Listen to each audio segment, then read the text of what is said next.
বাচ্চার মার খুবই কষ্ট হয় বাচ্চাকে নিয়ে রান্না করতে। বাচ্চাকে ধরা যে কত কষ্ট, বাচ্চা ধরার থেকে রান্না সহজ, তাই না সোনা পাখি? আজকে কি রান্না হচ্ছে? আর বাচ্চার মা কিন্তু ঘুমাচ্ছে। এই যে আজকে মজার একটা রান্না হচ্ছে আমাদের বাসায়। উড়ি বাবা, আজকে আবহাওয়াটা ঠান্ডা, দেখে যান আমরা কি রান্না করছি।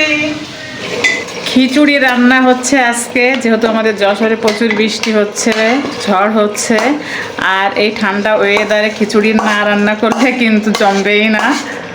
বাচ্চা ধরা কঠিন, রান্না সহজ।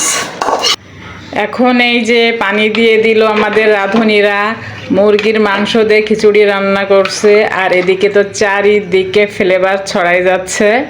খিচুড়ির সাথে কিন্তু আমের আচার আছে, অসম্ভব খেতে মজা হয়েছে। অর্ধেক শেষ হয়ে গেছে। বাচ্চাকে কষ্ট দিয়ে রান্না করা যাবে না, আগে বাচ্চাকে ভালো রাখতে হবে, তারপরে রান্না করতে হবে।